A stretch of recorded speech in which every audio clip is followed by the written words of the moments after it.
자, 오늘은 창세기 40장 한 장 다 끝냅니다.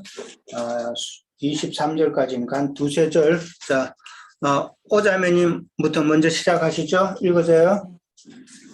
그 후에 애굽 왕의 술 맡은 자와 떡 굽는 자가 그들이 주인 애굽 왕에게 범죄한지라.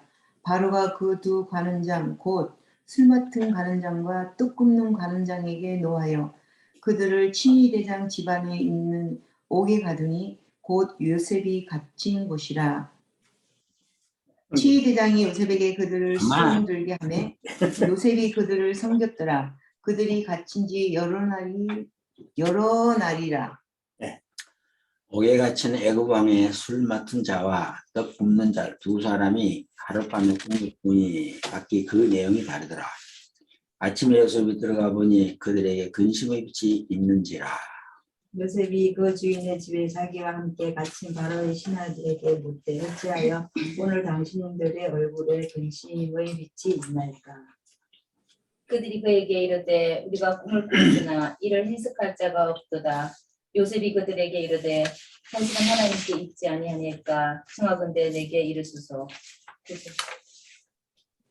술 맡은 관원장이 그 꿈을 요셉에게 말하여 가로되 내가 꿈에 보니 내 앞에 포도나무가 있는데 그 나무에 세 가지가 있고 싹이 나서 꽃이 피고 포도송이가 익었고 내 손에 바로의 잔이 있기로 내가 포도를 따서 그 즙을 바로의 잔에 짜서 그 잔을 바로의 손에 들였노라.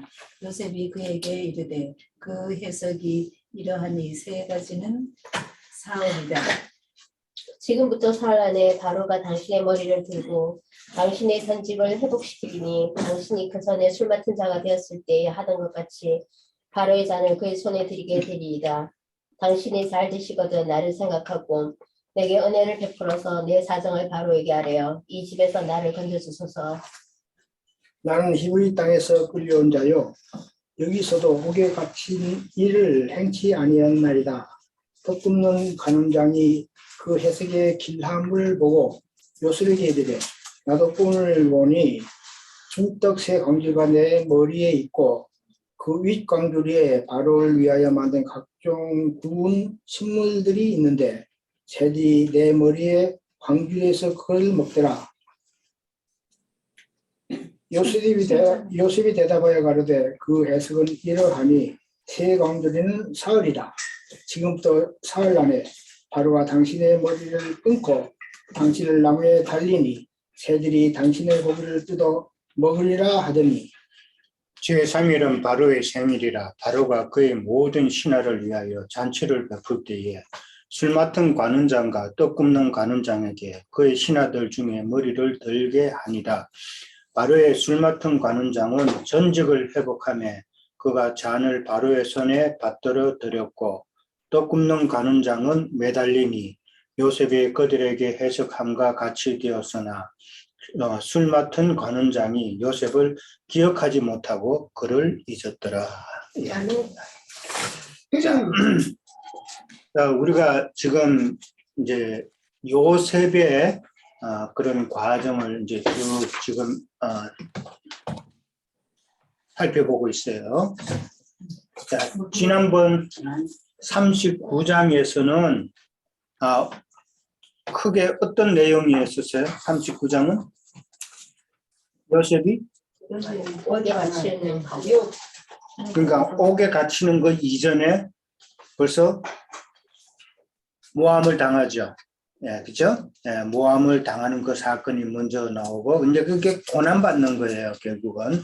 예수님의 인생으로 보면은, 지금 39장에서는 예수님께서 백성들에게 배반당하고, 그러니까 예수님이 자기 땅, 자기 백성에게 오셨는데, 자기 백성에게 핍박당하고, 모함당하고, 그렇게 고난당하는 모습이고, 그 다음에 이제 옥에 갇혔다는 것은 이제 죽음을 이야기한다고 그랬죠. 예수님께서 십자가에 죽으심을 이야기한다. 그러니까 지금 제가 이제 39장부터 이제 앞으로 있을 내용을 쭉 제가 한번 요약해 드릴 거예요. 전체적인 흐름을 이해를 하셔야 되니까. 자, 39장은 예수님의 고난과 옥에 갇히심, 그러니까 죽음을 이제 상징하는 그런 내용이었죠. 그러고 난 다음에 이제 오늘 40장에서는 그 옥에서 어떻게 해요? 옥에서 나오는 옥에서 나온다는 말은, 추록한다는 말은 예수님께서 부활하신다는 것을 지금 이야기해 주고 있는 거예요. 40장은 예수님의 그 부활을 상징하는 그런 내용이다라는 것을 먼저 이해를 하시고, 그 다음에 이제 41장에 가면은 요셉이 뭐가 돼요? 총리가 된단 말이에요. 그러니까 그 요셉이 총리가 된다는 것은 이제 죽고 부활하셔서 예수님께서 그 영으로 다시 이 땅에 오심을 이야기하는 것이다라고 그렇게 이해를 하시면 됩니다. 그냥 이 땅에 다시 오셨을 때에 그 영이 되신 예수님은 하늘의 아버지의 권세와 영광과 건설을, 땅의 모든 건설을 가지고 오셨다 그랬어요. 그러니까 그 애굽을 총리하는 그 요셉의 모습, 똑같은 그런 내용이죠. 그러고 난 다음에 이제 42장 가면은 요셉의 그 형들이 애굽에 오죠. 왜 와요? 양식이 부족하니까 양식 사러 이제 애굽으로 오는 내용이 나와요. 그러면은 그 과정에서 요셉은 형제들을 알았지만은 형제들은 요셉을 몰랐잖아요. 그렇죠? 우리가 너무 그 내용을 잘 알죠. 그러니까 근데 이제 때가 되어서 형제들이 요셉이 자기 동생이라는 것을 알게 되죠. 알게 되고, 그리고 이제 요셉은 그 형제들을 용서를 해주죠. 용서를 해준단 말이에요. 그들의 죄를 사면해 주는 것이고, 형제들이 요셉을 이제 자기 동생이라는 것을 안다는 말은 이스라엘 백성들이 때가 되면은 예수님께서 참 메시였다라는 사실을 알게 된다는 내용이단 말이에요. 그렇게 되고, 그 다음에 그들의 죄를 다 사면해주고, 그 다음에 사면해준다는 말은 이스라엘 12지파의 그 신앙이 회복이 된다는 그 내용이란 말이에요. 이 흐름이 이해가 돼요? 전체적인 흐름을 그렇게 딱 맥을 잡고 계셔야 돼요. 그러면은 12지파의 그 신앙이 회복이 되면은 그것은 천년왕국 시대로 이어진다는 것을 또한 이해를 하셔야 돼요. 그리고 이제 46장에 가면은 이제 야곱의 모든 그 가족이 애굽으로 이제 내려와서 요셉의 그 보호 아래 이제 그렇게 지내는 편안한 시간을 보내는 그 내용이 나오죠. 요셉의 그 보호 아래 있다는 말은 예수 그리스도의 그 생명의 말씀으로 양육받는 그런 상황을 이제 우리는 생각하면 되는 거예요. 그러니까 이 모든 과정이 결국은 요셉의 꾼 꿈이 다 실현이 되는 그 과정을 이야기하는 거예요. 그러니까 요셉이 그 꿈이 이제 이런 그 과정을 다 역사적인 사실을 가지고 이렇게 딱 설명을 해 놓으니까 이건 역사의 주인은 결국은 하나님이시라는 그 내용이 딱 우리가 생각해 볼 수 있잖아요. 이 모든 인간의 역사가 아무렇게나 그냥 이어지는 것이 아니고 하나님의 그 섭리 가운데 하나님께서 다 주관하고 계시다는 그 사실을 우리는 요셉의 그 일생을 통해서도 우리는 이해할 수가 있죠. 그러니까 39장 지난 장부터 이제 우리가 이제 쭉 그렇게 이어져 나가는 그 흐름을 이해하면은 영적으로 이러한 내용들이 뭐를 하는 것이다라는 것을 이제 쉽게 이해하실 수가 있을 거예요. 자, 오늘 40장에 이제 주인공이 누구예요? 주인공이어야 되나? 주인공은 요셉이고 조연은 누구예요? 술 맡은 자와 떡 굽는 자죠. 술 맡은 자와 떡 굽는 자예요. 저도 그랬어요. 옛날에 이 말씀을 이제 목사님들이 설교하고 그럴 때에 아니 왜 술 맡은 자는 살아나고 떡 굽는 자는 왜 죽여? 그러니까 네, 그거 참 이해가 안 됐잖아요. 이해했었어요? 못했죠. 네, 왜 술 맡은 자는 저는 술이 더 낫다고 생각해요. 그렇죠. 세상적으로 가면 그 술 먹고 주사 부리고 하는 그거 생각하면은 술이 더 나쁘고 떡은 양식이니까 어떤 사람 죽는 거야. 떡 주는 사람이 훨씬 더 좋은 일을 하는 것 같은데 왜 떡 주는 사람은 떡 만드는 사람은 죽고 술 맡은 사람이 사는가 이게 좀 이해가 안 됐던 기억이 나도 나요. 그것도 그래. 가인은 왜 정성을 다해서 제사를 그러니까. 왜 죽였을까? 아, 그렇죠. 이해가 안 가. 그러니까 가인의 제사와 아벨의 제사도 그 자기 땅이 좋은 곳으로 했는데 좋은 곳으로 어떻게 보면은 열심히 일해서 땅에 좋은 거 다 선별해서 골라가지고 제사 드린 가인의 제사가 훨씬 낫잖아요. 근데 아벨은 아벨은 그냥 빈둥빈둥 놀다가 그 양 한 마리 잡아서 그냥 툭 때렸는데 그게 왜 그 하나님 앞에 온전한 제사가 되었는가 이해 못하잖아요. 가인이 써놨을 것 같아요. 네, 그러니 진짜 가인이 그 자기 동생을 죽이고 하나님 앞에 내가 막 동생을 뭐 지키는 자니까 이렇게 뭐 대들고 그러잖아요.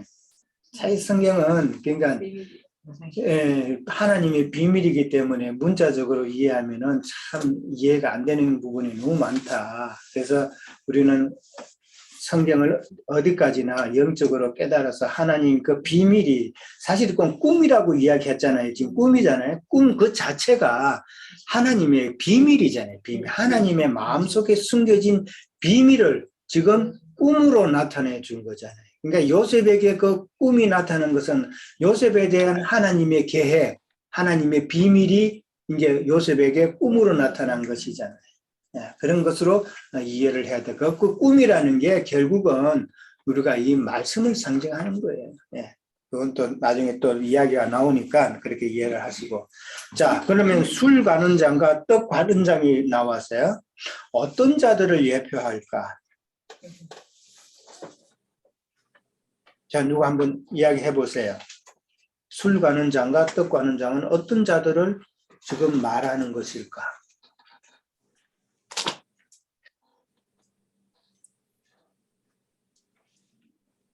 바로 안 읽으셨어요? 자, 좀 궁금해하죠? 대답이 많이 나올 수 있어요. 자, 오자매님 대답하시겠어요? 예, 바벨론의 술객들을 상징하는 이 세상의 신부와 그 목사의 제도와 같은 그런 로 상징돼 있지 않나 싶어서. 아, 그건 이제 떡 가는 장이죠? 네. 네, 그러면 술 가는 장은? 그거는 예수 그리스도를 상징하는 거라고 생각해요. 네. 그래요? 주님의 고난과 어떤 그런. 자, 이거는 술 가는 장과 떡 가는 장은 여러 방향으로 여러 각도로 우리가 이해를 해야 돼요. 딱 술 가는 장은 딱 누구다, 뭐 떡 가는 장은 딱 누구다 이렇게 설명할 수 있는 부분이 아니에요.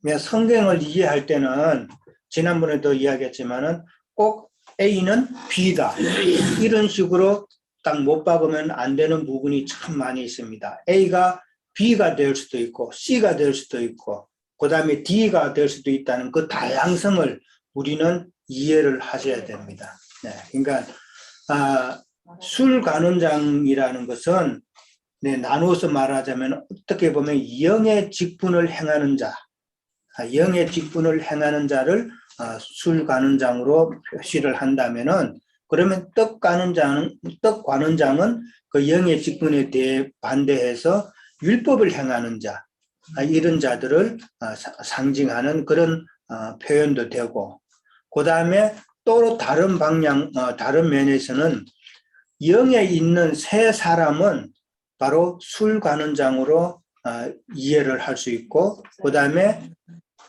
육에 속한 옛 사람은 떡 가는 장으로 이해를 할 수 있다라고 또 이해를 하면 됩니다. 그 다음에 강도로 이야기할 수 있고 그렇죠. 그러니까 누구는 죽고 누구로 사는 그 내용을 봤을 때는 예수님과 같이 십자가에 같이 못 박힌 두 강도로도 표현이 될 수 있고 그 두 강도는 바로 나의 새 사람과 나의 옛 사람을 상징하는 그런 모습이죠. 그 다음에 예수님으로 두고 본다면은 술 관원장은 나중에 죽고 부활하시고 구속을 이룬 다음에 생명 주는 영으로 오신 예수님을 상징하는 그런 인물이다라고 또 표현을 할 수가 있어요. 술 관원장은. 그러나 떡 관원장은 이 땅에 오셔서 모든 사람의 죄를 담당한 모든 저주를 담당한 인자 예수님을 상징하는 그런 표현도 된다라고 이해를 하셔야 돼요. 그러니까 술 관원장은 결국은 살아나는 자고 그 다음에 떡 관원장은 결국은 죽는 자란 말이에요. 예.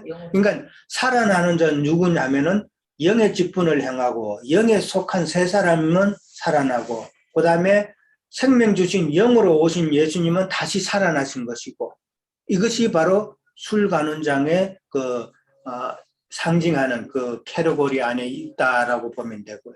그 다음에 이제 죽는 자는 율법을 행하는 자, 그 다음에 다른 교리를 다른 복음을 전하는 자, 이런 자들, 그 다음에 육에 속한 옛사람, 그 다음에 저주를 담당하고 십자가에 못 박히셔야 되는 인자 예수님은 죽는 자로 상징이 되는 그룹이다라는 것이죠.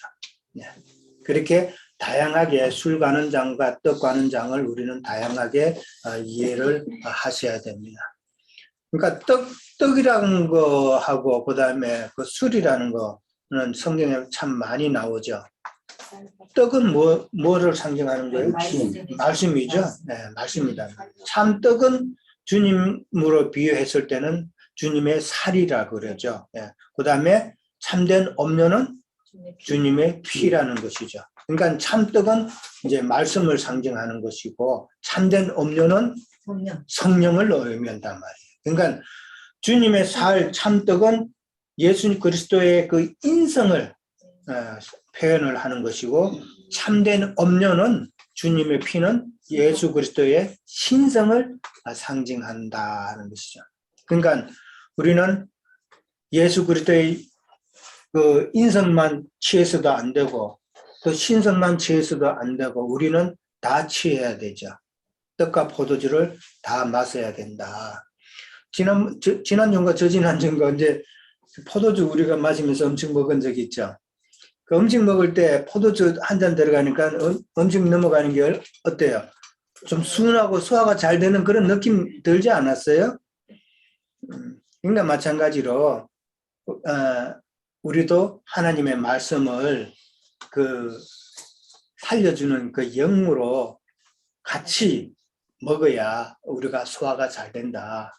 그러니까 우리가 하나님의 말씀만 문자적인 말씀만 자꾸 먹고 영을 안 마시면은 우리는 걸리죠. 예, 걸릴 수가 있단 말이에요. 그렇게 이해를 하셔야 되는 것이죠. 자, 그 다음에 두 관원장이 바로왕에게 이제 범죄했다고 그랬죠. 오늘 그 성경에 보면은 1절에 나와요. 그들의 주인 애굽 왕에게 범죄한지라. 이 범죄했다는 말은 그러면 무엇일까? 어떤 의미를 지금 이야기하는 것일까? 이제 뭐 술 관원장이나 떡 관원장이 물론 술을 바로왕 앞에 맛이 없는 걸 덜어서 그렇다든지 그렇게 이유가 될 수도 있겠죠. 네. 그런데 성경에서 말하고자 하는 두 관원장의 범죄라는 것은 무엇을 상징할까 한번 생각해 보자는 것이죠. 항상 영적으로 우리가 생각해 보면은 이해할 수 있는 부분이죠.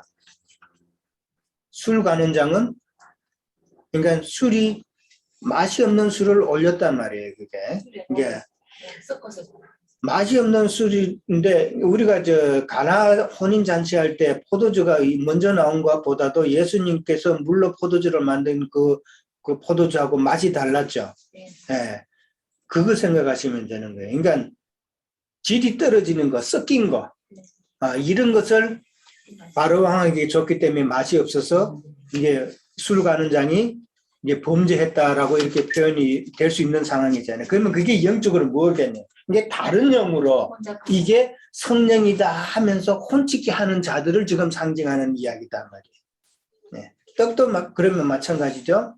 다른 복음으로 참 이게 진리가 아닌데 이것이 진리다 하면서 이게 하나님의 말씀이다 하면서 다른 신학이나 다른 각자의 교리나 각 교단마다 교리가 다 있잖아요. 그런 것을 강요하고 그다음에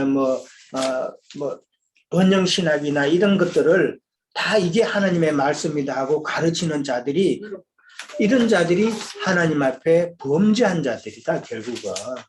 그것을 지금 표현을 하고 있다라고 우리는 생각해 볼 수 있는 것이죠. 그들이 누구예요? 유대교 지도자들이요. 오늘날 세상 교계에서 말씀을 가르친다는 교계 지도자들이 바로 하나님께 범죄한 자들이라는 사실을 우리는 인식해 볼 수가 있는 것이죠. 그들은 특징이 뭐예요? 목이 곧은 자들이에요. 예, 목이 곧은 자들이고 자기의 배만 불리는 자들이다라고. 범죄 이유가 결국은 자기의 배만 불리고자 하는 자들이기 때문에 하나님 앞에 범죄하게 되는 것이죠. 순수함이 없는 것이죠. 그러니까 지난번에도 우리가 기독교에는 자영업자고 천주교는 그 직영점이고 불교는 프랜차이즈라는 말을 들었는데 결국은 오늘날 세상 교계의 교육자들이 자기 비즈니스라는 그 생각이 강하기 때문에 자기의 배만 불리고자 하는 이야기나요. 어제 우리가 기독교 서점에 몇 군데 들렸어요. 근데 요즘 기독교 서점이 아주 초비상이에요. 왜냐? 한국에서 달력을 다 주문했는데 각 교회마다 달력 다 주문했잖아요. 다 하잖아요. 근데 이 달력이 지금 제때 도착을 안 하는 거야. 그러니까 이 각 교회에서 목사님들이 이게 난리가 났어. 너무 시달리더라고. 난리가 났는데 어떤 사람은 어떤 선교사라 그랬나? 어떤 선교사는 당신네들이 잘못했으니까 무릎 꿇으라 그랬어? 맞아, 무릎 꿇으라고. 와가지고 너 내 앞에서 무릎 꿇고 빌으라고. 어느 교회?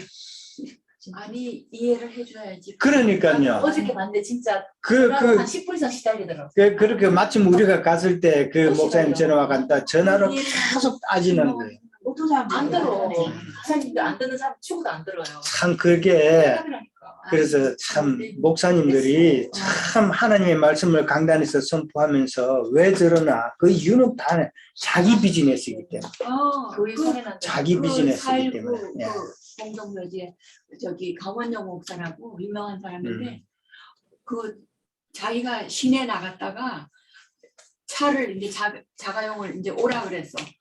근데 이 사람이 GF에 걸려가지고 조금 늦었어. 그 앞에서 택시를 타고 들어가고 이 사람은 뒤따라가게 그렇게. 그러니까 참 그 성경에 보면은 우리가 룻기에 보면은 잘 알죠. 나오미의 친척 중에 나오미의 기업을 이어줄 사람이 있죠. 그렇죠? 기업을 이어줄 사람이 있는데 그 친척이 거절을 하죠. 그렇죠. 거절하는 내용을. 거절하는 이유가 뭐예요? 내 기업에 손해가 날까봐 나는 나오미의 기업을 이어주지 못하겠다라고 거절하죠. 거절하고 누가 그다음에 이어요? 우리의 참 친척 되시는 이웃 되시는 예수님을 상징하는 보아스가 룻을 맞아들이잖아요. 그래서 다음 생명을 이제 아들을 낳아서 그 아들을 나오미의 품에 안겨주는 내용이 룻기서 우리가 잘 알고 있죠. 네. 그러니까 하나님의 교회고 하나님의 목회라고 하고 자기는 진짜 하나님의 종이라고 생각하고 참 그런 일꾼이라고 생각한다면은 만약에 그런 일이 있어서 교인이 이탈되고 교회가 부족함이 생기고 그래도 그거는 하나님이 손해지 자기 손해는 아니잖아. 결국은. 그러니까 자기 것이라 생각하니까 결국은 그런 행동을 한다. 또 다른 서점에 내가 가니까 12월 31일까지 달력이 도착 안 하면은 자기는 다 리턴 시키겠다는 거예요. 무조건 하고 다 리턴 시키겠다는 거예요. 그래서 12월 31일 전에 다행히 그거를 도착을 했는데 이걸 이제 택배로 보내야 되잖아요. 택배로 보내면은 12월 31일까지 못 들어간대. 그러니까 그 주인이 택배집에 보내려고 맡겨놨다가 다시 가서 그걸 다시 찾아가지고 와가지고 부부가 차 타고 아리조나까지 차 타고 직접 가서 12월 31일 이전에 갖다 줬다는 거예요. 참 그 말을 들으면서 야, 세상 목회자 정말 너무한다. 이 이런 상황 지금 배가 들어와가지고 3개월씩이나 다 지금 롱비치 항에 묶여 있는데 그거를 다 알고 있으면서도 우리가 상식적으로 생각해도 이거는 세상 사람보다도 못한 행위를 지금 목회자들이 하고 있는 이유는 아까도 이야기했지만 자기 비즈니스다. 하나님의 교회라고 생각 안 하고 자기 것이다 생각하기 때문에 그런 일을 한다는 거예요. 참 그 사람도 그러더라고요. 그런 자들이 다 하나님께 범죄한 자들이다. 우리는 이렇게 좋은 말씀을 많이 읽으면서도 어떻게 못된 짓을 해요. 좋은 말씀으로 못 알아들으니까 그런 일을 하는 거예요. 목사님이 저는 딱 받아가지고 바꿔가지고 어떻게 얘기하시지? 우리 비즈니스 아닌데 나 같으면 그럴 것 같아. 진짜 그러고 싶더라고. 그냥 끊으세요. 손님 왔으니까. 근데 못 끊어. 이상하게 그거. 자, 그 다음에 3번 문제 넘어갑니다. 자, 두 간원장의 꿈 해석은 무엇이며 하나님의 경륜적인 관점에서 어떤 영적 의미를 말하는가. 자, 두 간원장이 꿈 꿨어요. 꿈 해석이 이제 요셉이 합니다.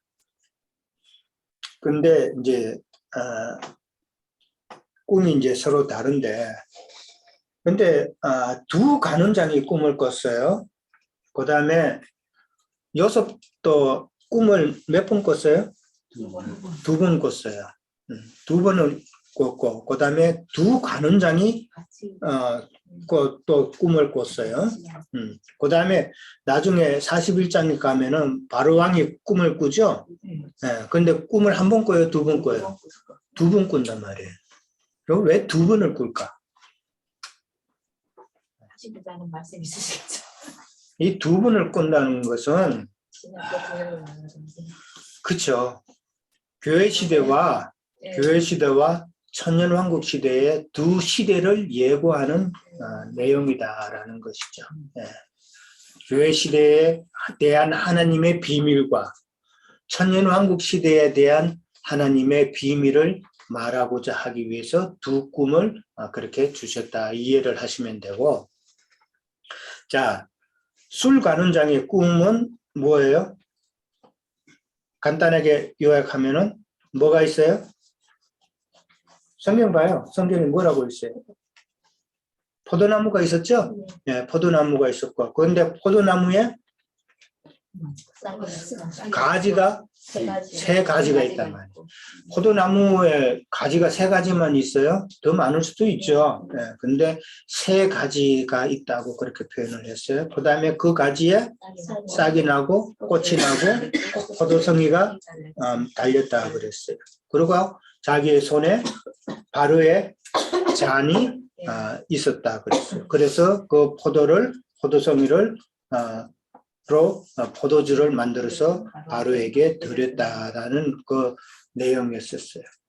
거기에 대한 꿈 해석이, 요셉의 꿈 해석이 뭐였었어요? 3일이고, 그 다음에 회복이 되는 것이죠. 회복이 되고, 그 다음에 바로에게 이제 포도주를 들으면서 복직한다라는 그런 내용이 있죠. 예, 복직한다고 그랬어요. 세 가지는 3일이라고 요셉이 벌써 설명을 했죠. 성경에서. 네, 성경을 했어요. 그러니까 싹이 나고 꽃이 핀다는 것은 이제 회복이 된다는 것이죠. 그 다음에 이제 바로의 잔이라고 그랬어요. 예, 그러니까 3일이라는 게 나오고 해복이라는 게 싹이 나고 꽃이 난다고 그랬어요. 싹이 나고 꽃이 나는 것은 이제 부활을 상징하잖아요. 그렇죠? 네, 그러니까 이건 뭐예요? 예수님이 죽고 장사되고 부활하시는 과정을 거쳐서 그 다음에 포도주가 된다는 것은 영으로 다시 오시는 예수 그리스도를 상징하는 내용이란 말이에요. 포도주가 됐다는 것은 예수님의 피, 그러니까 예수님의 영이잖아요. 그렇죠? 그러니까 죽고 장사되고 부활의 과정을 거쳐서 그 영으로 다시 오신 예수님을 상징하는 표현이란 말이에요. 그러니까 바로의 잔은 사실은 인자 예수님의 그 고난의 잔을 이제 상징하는 그런 의미가 또 되겠죠. 그렇게 보면은. 예. 그렇게 보고, 그 다음에 이제 떡 관원장이 이제 또 꿈을 쭉 꾸었는데, 떡이 세 강주리가 있어요. 마찬가지로 사흘이라는 표현이었죠. 그 다음에 강주리에 음식이 있는데, 이게 누가 먹어요? 새가 먹었다 그랬어요. 자, 새는 그러면 누구를? 말씀을 먹는 새는 악한 영이잖아요. 그렇죠? 길가, 가시바, 뭐 길가에 떨어지는 악한 새들이 와서 다 주워 먹었다 그랬잖아요. 그러면 악한 영들을 이야기한다는 것이죠. 자, 광주리 음식이 나왔어요. 광주리라는 표현이 우리가 생각나는 거 있어요? 광주리? 네? 500리. 그렇죠. 500리어, 그 다음에 700리어. 예, 거기서 강주리가 나왔죠. 근데 강주리에 남은 음식을 다 담죠. 그 음식은 무엇을 상징하는 음식이에요? 말씀이란 말이에요. 예, 그러니까 유대인과 이방인에게 전할 복음, 말씀을 상징하는 음식이란 말이에요. 거기에 강주리에 담았다라고 그랬어요. 그러니까 강주리 음식은 말씀을 상징하는 것이다라는 게 나오죠. 그렇게 이해를 하셔야 돼요.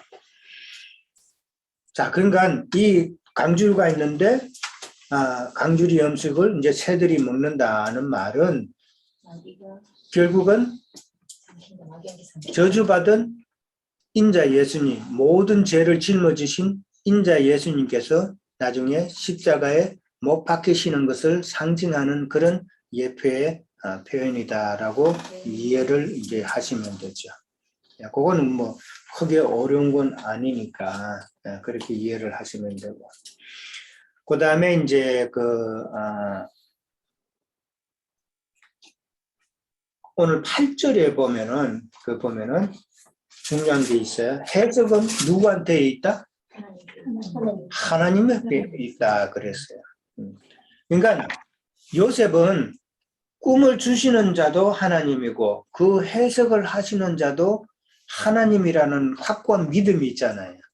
확고한 믿음이 있기 때문에 자기가 그 꿈에 대한 그 결말을 요셉은 알까 모를까?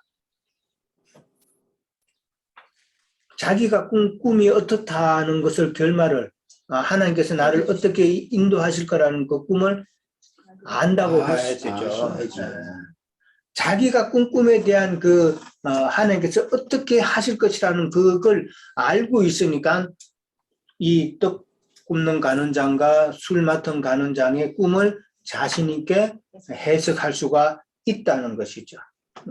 그게 확신함이 없으면은 하나님이 그렇게 하신다는 것에 대한 믿음이 확실치 않으면은 남의 꿈을 확실하게 해석해 줄 수가 없는 것이죠. 예. 그렇죠. 함부로 꿈 해석해 주는 것이 아니니까. 예. 그렇죠. 자, 일단 여기까지 하고 쉬었다 합니다.